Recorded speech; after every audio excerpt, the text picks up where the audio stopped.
of murders, 37% of assaults, and 60% of sexual offenses, and 75% of marital abuses have taken place under the influence of alcohol. I don't know about you, but these numbers seem pretty astonishing. So, both my mother-in-law and father-in-law are alcoholics. So we usually get calls at 5 in the morning because one or both of them is in the hospital. And with them being alcoholics, I wanted to do some research on this disease. So not only are they both alcoholics, but I've also done research on alcoholism. So alcoholism is a deadly disease and can cause many problems in the alcoholic's life and in the lives of their families. So I'm going to be going over the statistics of alcoholism, children of alcoholics, and places that the children and families can go for help.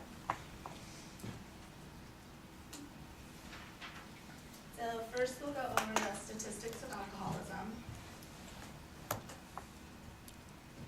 So 14 million Americans are alcoholics. So that means 1 in 7 Americans are alcoholics, and also means 1 in 4 children or teens live with an alcoholic. It is also the third most prevalent cause of death after heart disease and cancer. Alcoholism can also cause violence. So there's a direct relationship between alcohol consumption and violent or aggressive behavior. Men are twice as likely or twice as aggressive as women when under the influence of alcohol. And on average, there are 3 million victims a year from alcoholism. Next, I will go over the statistics of college students and alcohol, since we're all in college and a lot of people drink. According to Johnston, O'Malley, Bachman, and Schellenberg in a 2007 survey, approximately 85% of college students have tried alcohol, and 2 in 3 reported drinking it in the previous month. According to that same survey, 73.3% of college students were sample drinkers. That's drinking less than 5 drinks in a sitting, and 31.9% met the criteria for binge drinking, and that's drinking 5 or more drinks in a sitting. They also found out that adult children of alcoholics would initiate drinking at an earlier age than non-adult children of alcoholics who are college students.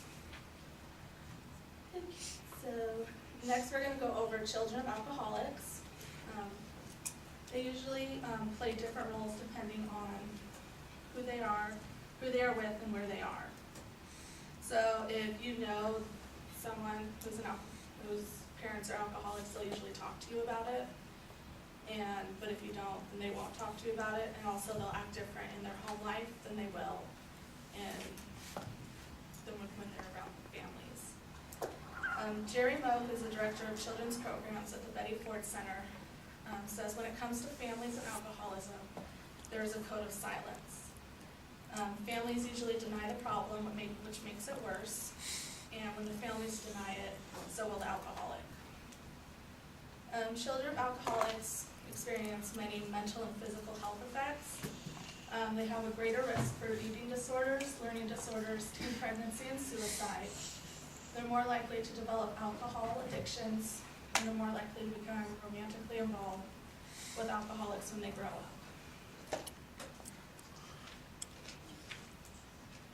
Next, we're going to go over places that offer help for children and families of alcoholics. The first ones are Alateen and Al-Anon. They're both branches of Alcoholics Anonymous, but they help out the families and children.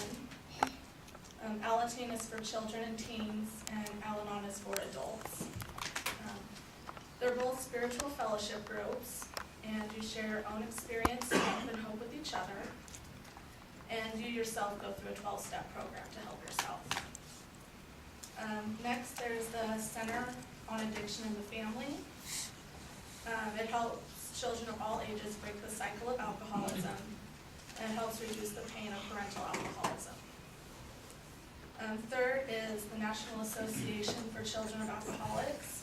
Now what they do is they try and raise public awareness, and they advocate for appropriate, effective, and accessible education and prevention services. And you can go to their website and get more information. I'd like to sum up by saying, again, alcoholism is a deadly disease, and it can cause many problems in the alcoholic's life and in the family's life. We've gone over the statistics of alcoholism, children of alcoholics, and places offer help for children and families of alcoholics. So I hope you feel more informed about alcohol